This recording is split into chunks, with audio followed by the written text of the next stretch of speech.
Hey everybody, so with the recent videos I posted of my new Flashforge Adventurer 5M Pro 3D printer, I did want to take an opportunity to do some video footage of the Flashforge Adventurer 3 in case anyone is looking for a more budget-friendly beginner 3D printer. So this is actually a place of work. We have like 15 of these 3D printers, and there's actually one on the other side of this wall here. So these things, this is at a community college, this is a fab lab, and these things get used regularly. It's out of semester, so that's why they're all sitting quiet now. The college got these back in 2021, so they've been here for over 2 years now, and for the most part they have held up very well. So these, they're not as feature rich as the Adventurer 5M Pro.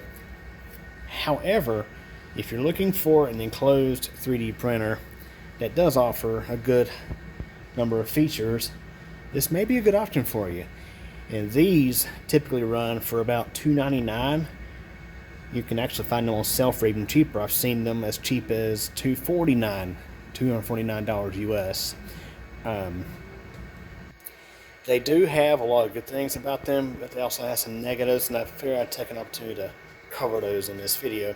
So this one on the end here is printing a 3D Benchy, and it started about 6 minutes ago, something like that. Actually a little bit less than that. It was 4 minutes ago, roughly. The slicer estimated 58 minutes to complete this. Now, I should note that the Flashforge Adventurer 5M Pro can do this same print in 14 minutes. So these are a bit slower than the Adventurer 5M Pro, but they are a workhorse that is pretty reliable. So let's go and talk about the good things. So, as mentioned, they're pretty reliable machines. I just mentioned, of course, the environment they're in. These run all the time, and during the semester, they are pretty heavily used. They are enclosed. They do have an exhaust fan on them. I don't know for sure if it's ventilated, or excuse me, I don't know for sure if it's filtered.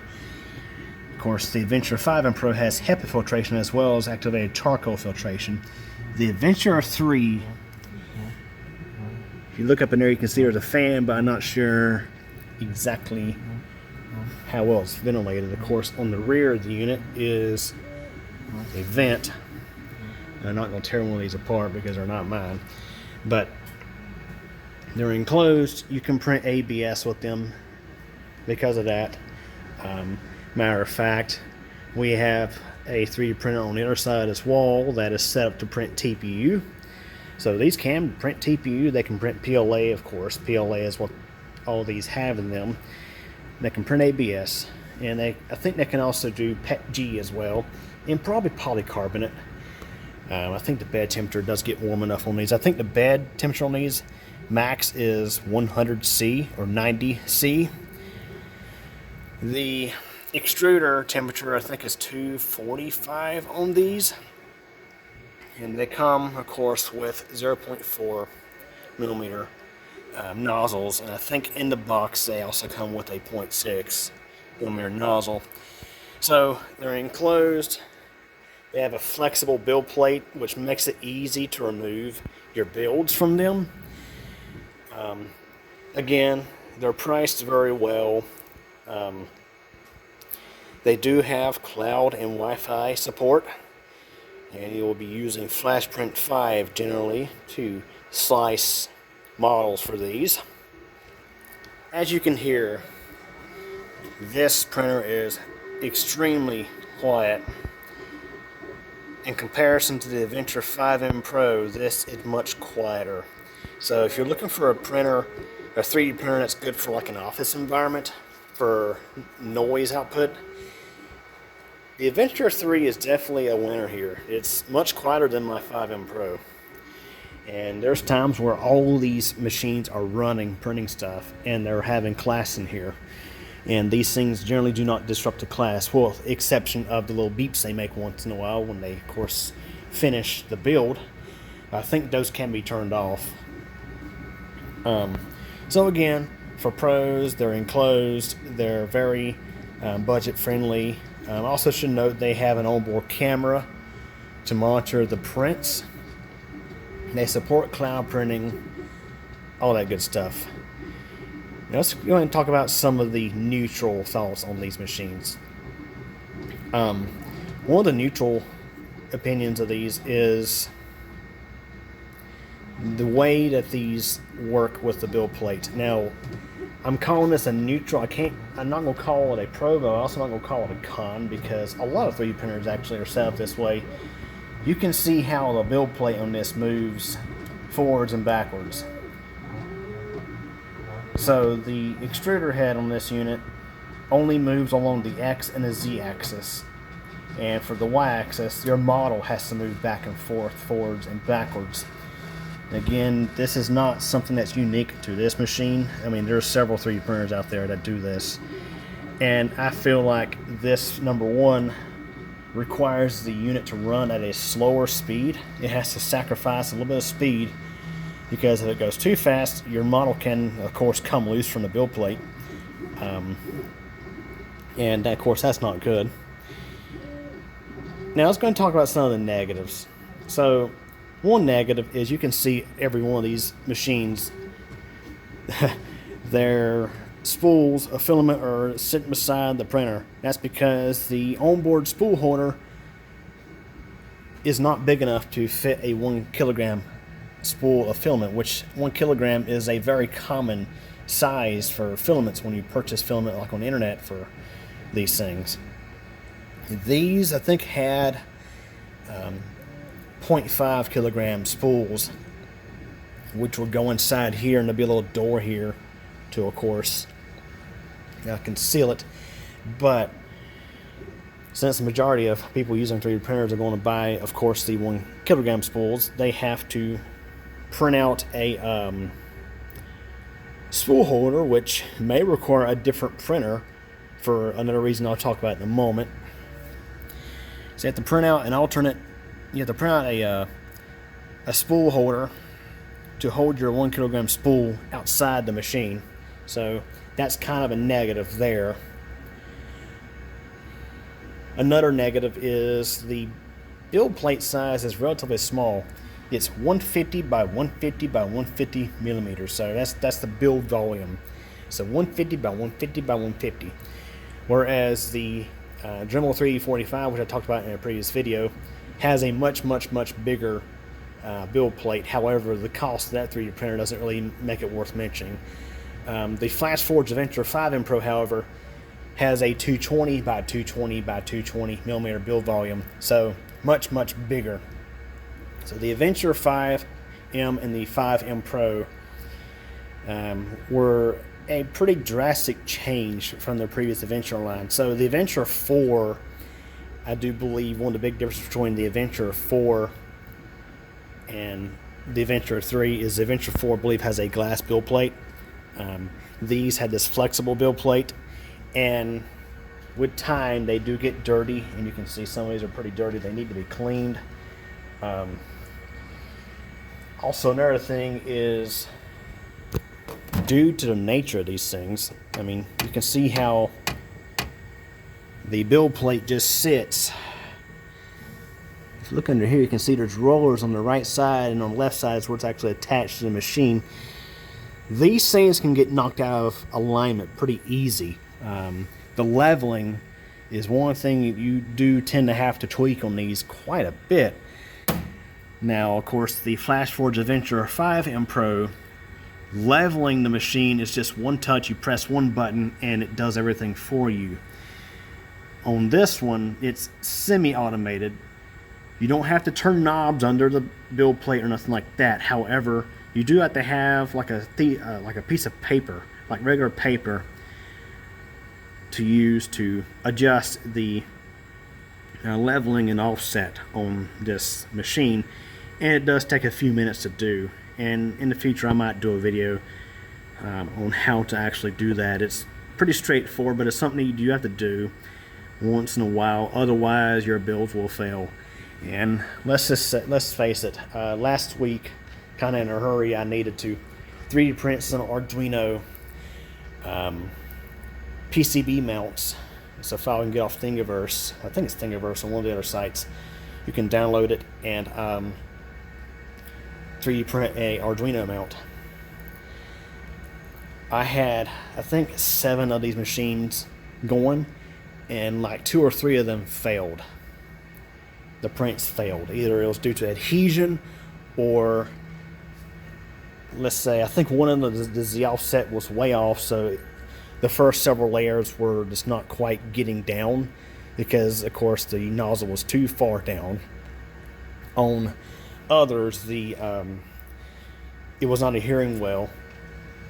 And I must say, this build plate here, which I didn't order, so I don't know where they got it from,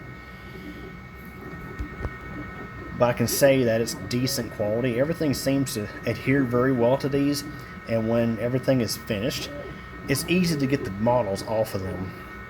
The stock build plates, you're kind of having to fight to get the models off, but at least they are flexible. So, I mean, overall,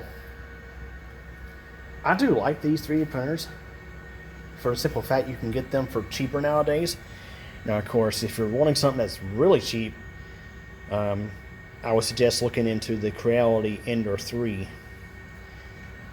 But with the Ender 3, I do believe you have to assemble the machine yourself, whereas the Adventurer 3, like the Adventurer 5M Pro that I have, you just unbox it, you do the initial setup, and it's ready to go.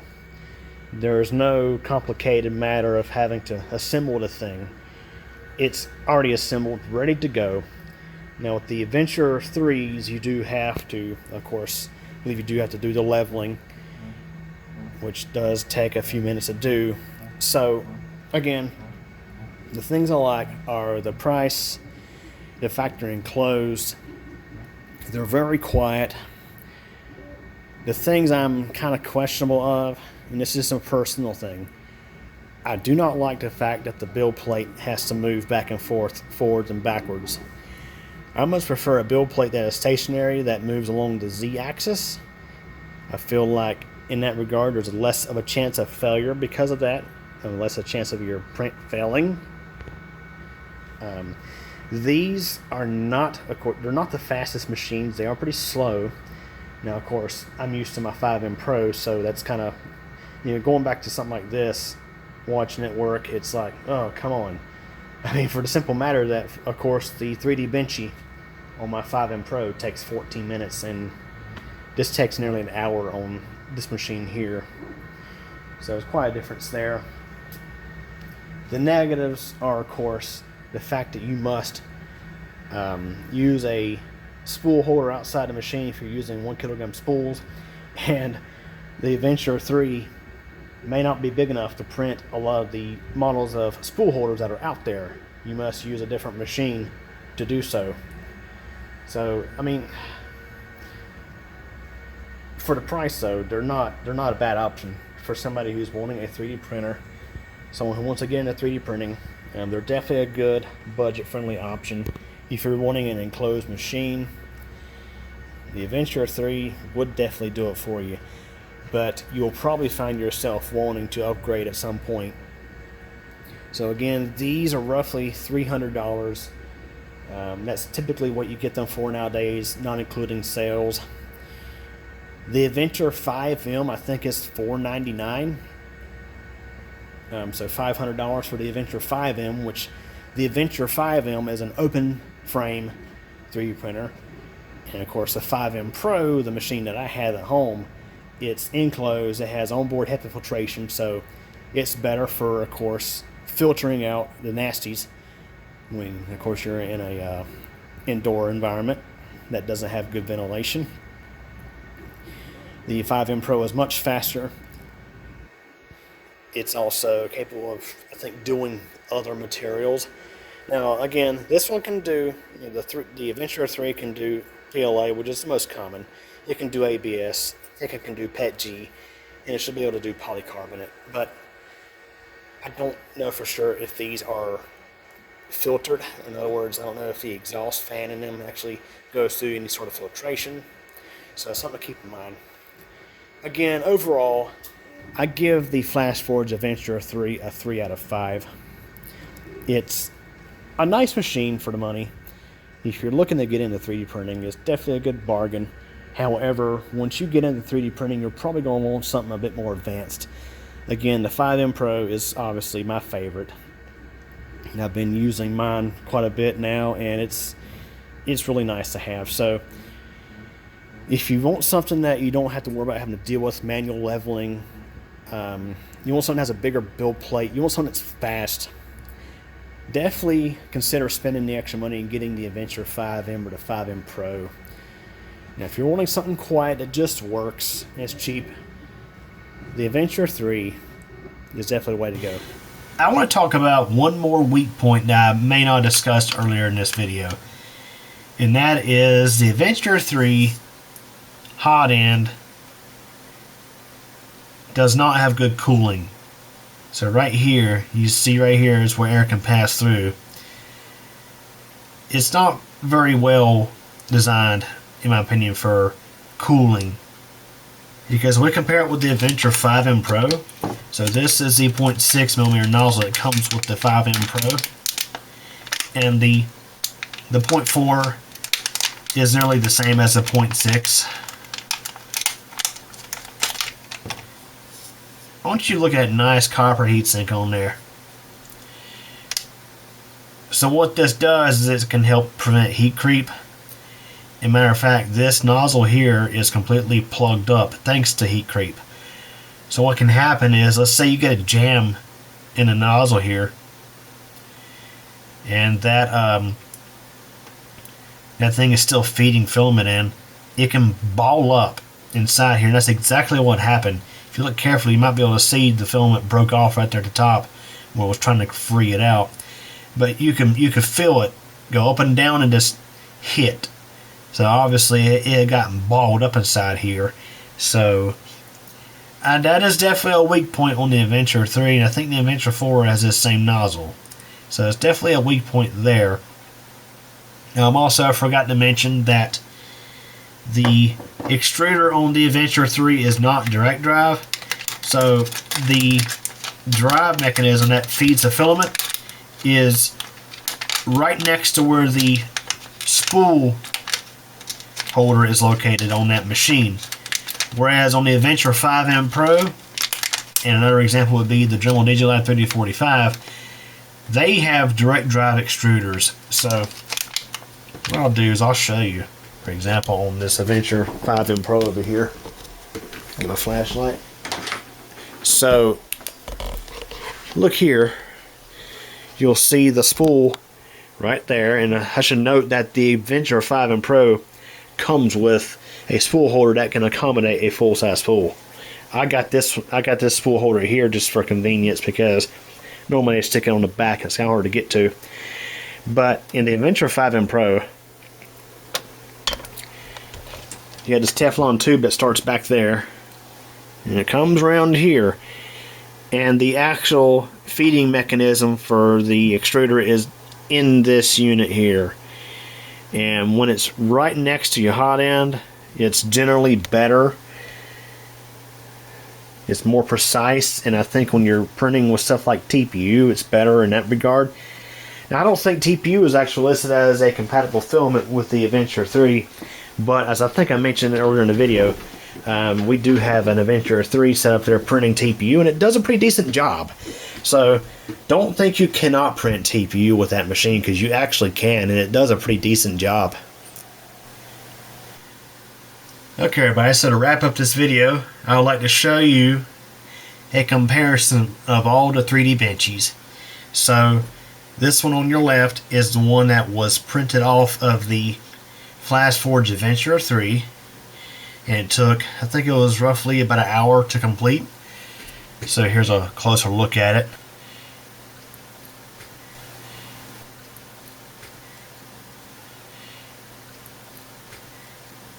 So these two in the center were printed off of the Adventurer 5M Pro, which is just to my left over here.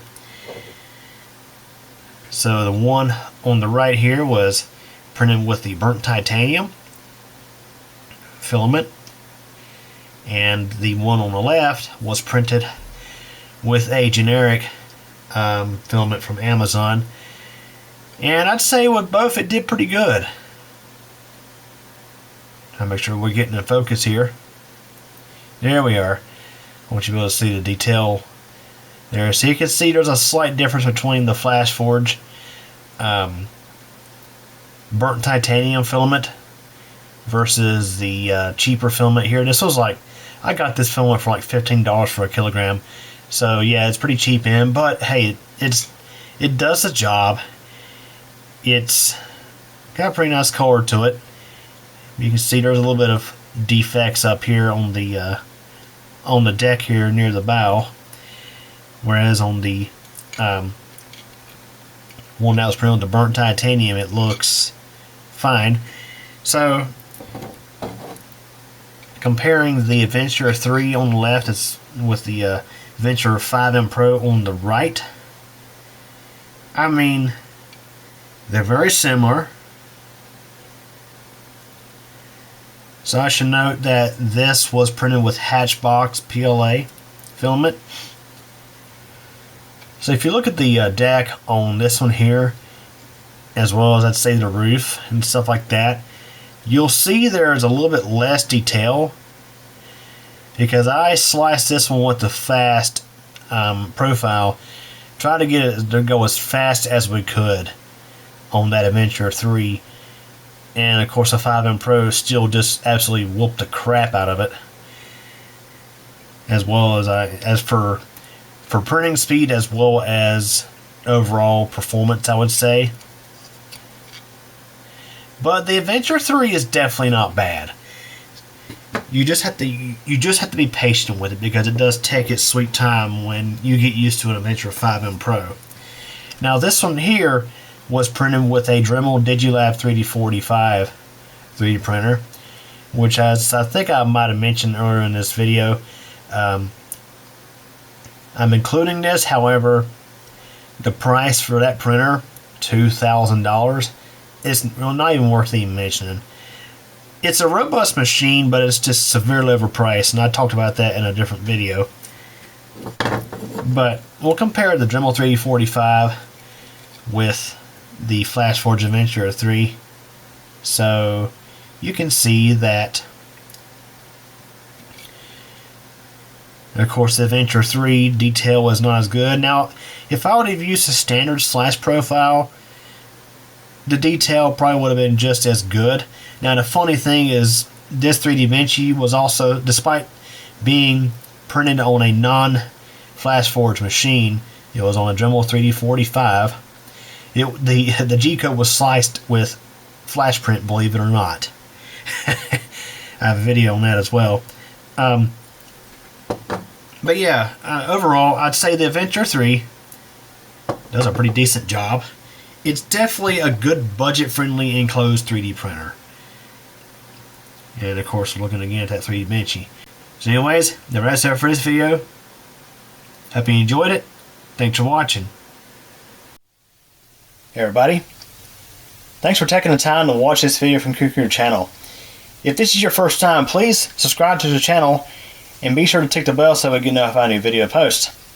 Please like this video if you enjoyed it, leave a comment, and share this video as well as the channel with your friends and get the word out. Also, I have a second channel, that's CubeComp MTDX. Over there you'll find videos about thunderstorms and weather, cycling, and videos about me personally. Feel free to subscribe over there as well if you like. Again, I really hope you enjoyed this video, and thank you so much for your support.